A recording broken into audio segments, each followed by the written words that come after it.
Everyone knows who Henry VIII was. The king who broke a church, executed wives, and ruled England with appetite and arrogance. We know about Anne Boleyn, the schemer, the seductress, the queen who lost her head. And we think we know about Mary Boleyn, the other Boleyn girl, the mistress who came before Anne. In history books, Mary is usually the footnote, the prelude to Anne's tragedy, a soft shadow before the storm. But there's one man in this story who almost no one talks about. A man who stood quietly behind the king, smiling while his wife's name burned in scandal. A man who didn't lose everything when the king stole what was his. He gained from it. He isn't painted in the great portraits. He doesn't dominate the chapters of famous biographies. He flickers at the edge of the record, a name in a grant here, a witness there, and then disappears, as if he was never truly part of the story at all. But he was. He stood at the exact intersection where royal lust, family ambition, and personal cowardice collided. His name was William Carey, and he was not the victim we've been told to imagine. Because what if I told you this wasn't just a story of royal lust and female ruin? What if this was a story about a husband who sold his wife and was rewarded for it? What if, behind the bright tapestry of Tudor romance and betrayal, there was a quieter, colder exchange? A wife's body turned into political currency, and a husband who accepted the price. Today, on Hidden Crowns, we're going to uncover the truth that history tried to forget, the dark, uncomfortable reality behind Mary Boleyn's marriage. We'll see how her husband profited while her reputation collapsed, how silence became his weapon, and how ambition, not love, shaped every decision in their home. We'll pull on the loose threads, grants of land, positions at court, the timing of children, and the choices made when no one was supposed to be looking. By the end of this story, you might find yourself asking, who was the real traitor?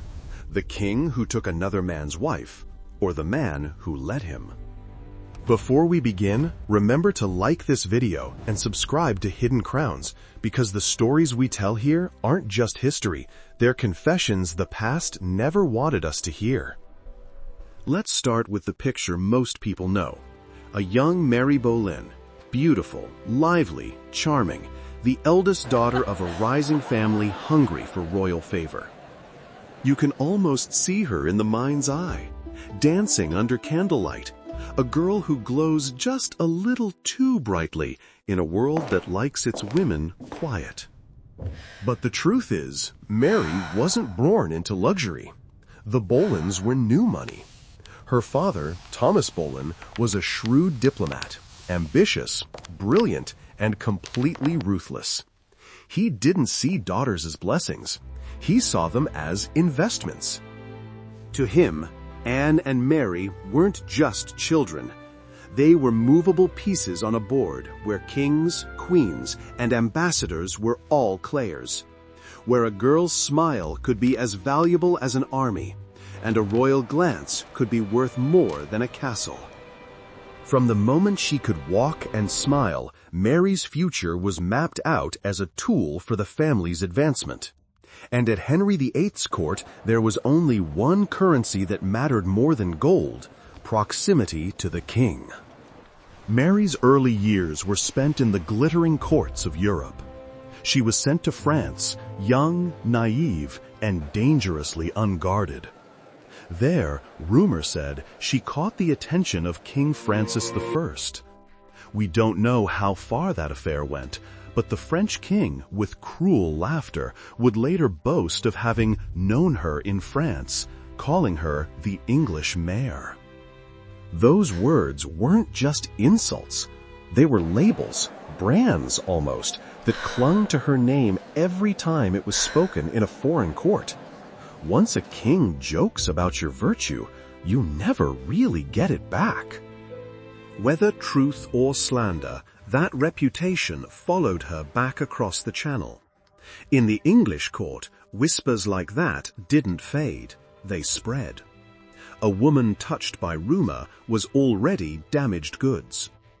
So, when Mary returned, her family needed to act fast. She had to be married, and married well enough to save face. Enter William Carey. He wasn't a nobleman of vast wealth, but he was a man of potential. A cousin to the king through the Beaufort line. Educated, handsome, a courtier with ambition and an open hand.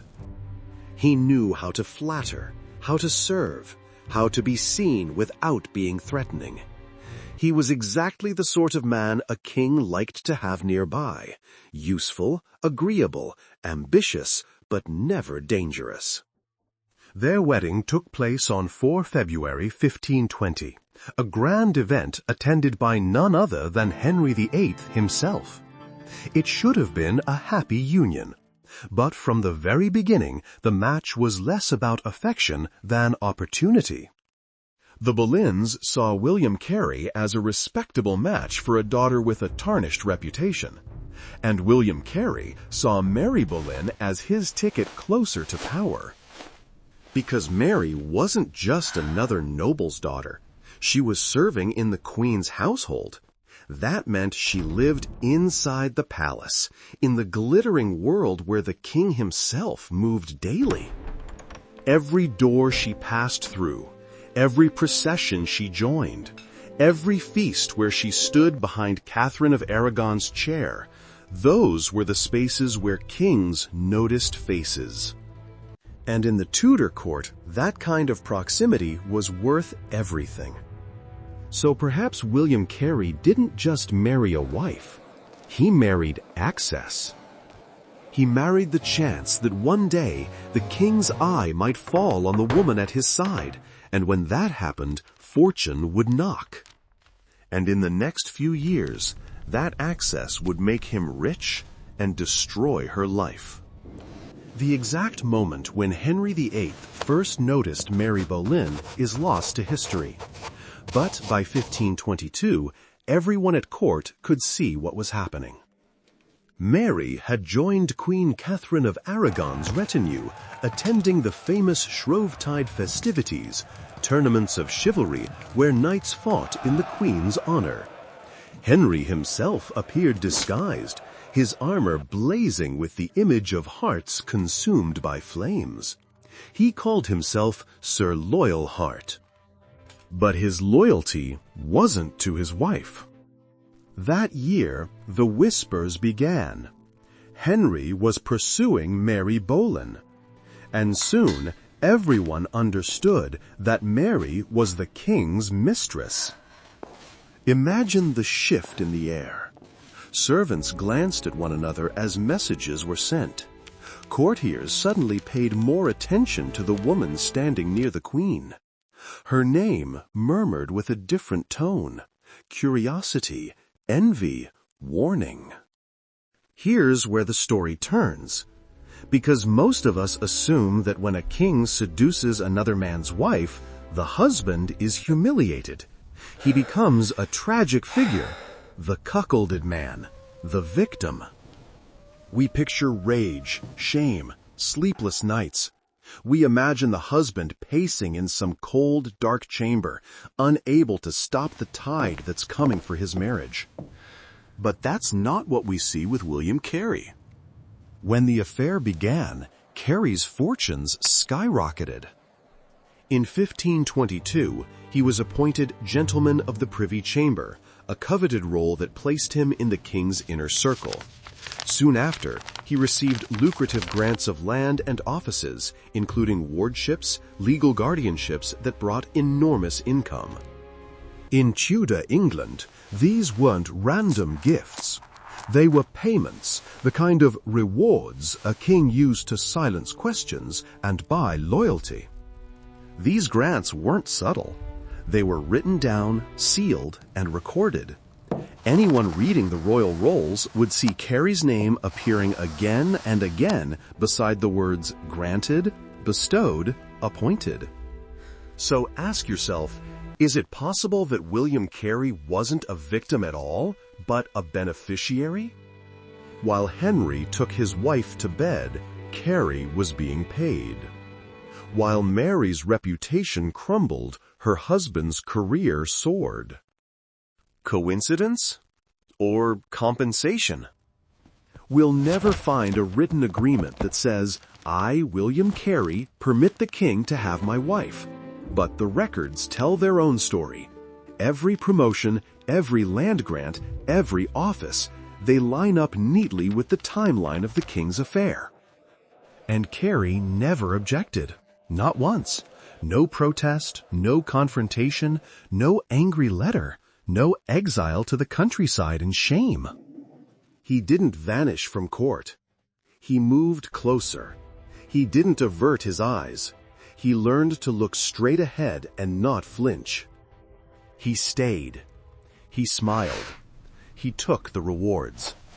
That silence, that complicity, is what makes William Carey's story so chilling.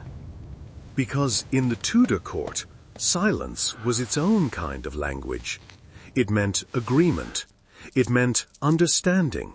It meant a man knew the price of his dignity and decided it was worth the gold. So, what about Mary? What was life like for her in the middle of this arrangement? She wasn't the seductress of legend, not yet. She was a pawn in a game she couldn't control. The king's attention could mean riches or ruin, sometimes both at once. To the world, she looked like a woman being elevated by the king's affection. But in truth, she was being stripped of everything that made her safe. Her reputation, her marriage, her agency. And the man who should have defended her was cashing the king's checks. We often condemn Anne Boleyn for her ambition, for her refusal to sleep with Henry until he made her queen. But when you look at Mary's story, you start to see Anne's caution in a new light. Mary had already shown her sister exactly what happened when a woman surrendered everything to the king and the men around her said nothing. The lesson was brutal and clear.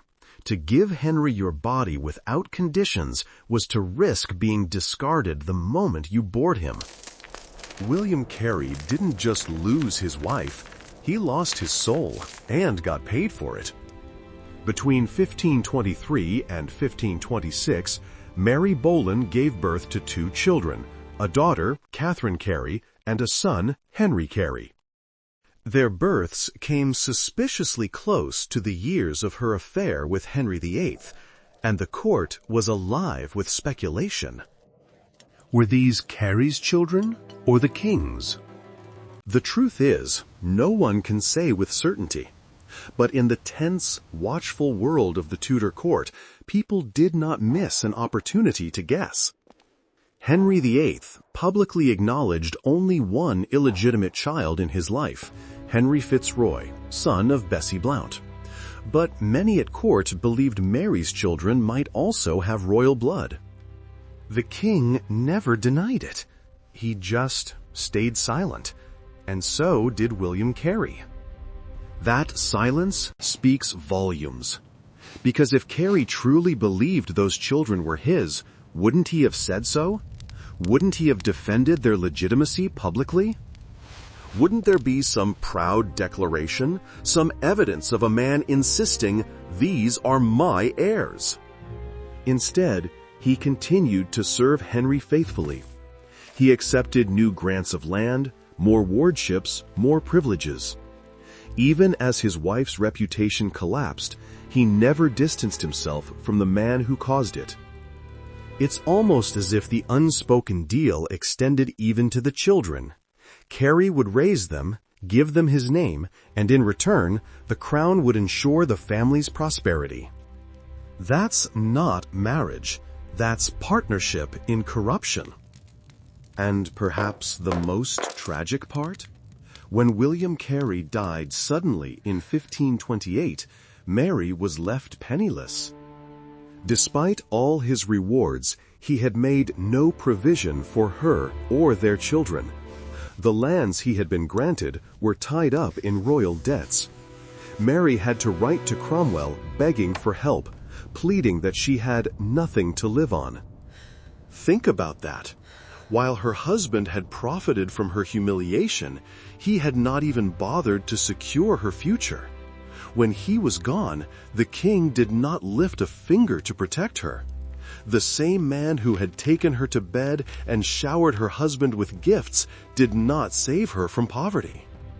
The king's favor had always been aimed at the man he could use, not the woman he could discard. Mary Boleyn, once the king's mistress, was abandoned by both of the men who had used her. What does that tell us about the value they truly placed on her life? Let's stop for a moment and ask, why does history treat William Carey so gently?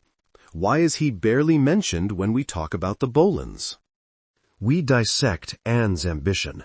We pity Mary's fall. We demonize Henry's cruelty. But William Carey, the man in the middle, we let him vanish into the background, as though his silence was innocent. It wasn't. His silence is the reason Mary Boleyn's story exists. He allowed the arrangement to continue. He allowed his wife to become a symbol of royal indulgence. And then, when she was no longer valuable to anyone, he left her with nothing. The story of Mary and William Carey is not just about adultery. It's about complicity. It's about how systems of power don't survive on kings alone. They survive because men like Carey nod, smile, and take what they can from the wreckage. Henry may have been the villain with a crown, but men like Carey were the ones who kept the machine running.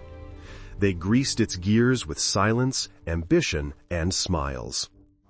And that is what makes him dangerous, because he shows how easily corruption can look like success. He didn't need to raise a sword or issue a command. All he had to do was nothing. All he had to do was let it happen. After Carey's death, Mary did something extraordinary. She broke the pattern. She refused to be used again. She fell in love, truly, freely, with a man named William Stafford, a soldier of modest means. He had no title, no great wealth, no family name to help her. And she married him in secret. When her family found out, they were furious. The Boleyns cut her off. Anne, now queen, refused to help her. Even the king turned away. To them, Mary's second marriage was not just a mistake, it was an insult. She had dared to choose for herself. She had dared to marry a man who could not benefit them. But Mary didn't care. In one of the few letters she ever wrote, she told Thomas Cromwell, "I would rather beg my bread with him than be the greatest queen in Christendom." That line is not romantic fluff. It is defiance. It is the voice of a woman who had finally learned that freedom was worth more than favor. It is the voice of someone who had watched her first husband stand still while she was passed like an object from one man to another, and decided she would never live like that again. Mary lost everything, her place, her fortune, her family's respect, but for the first time, she gained herself.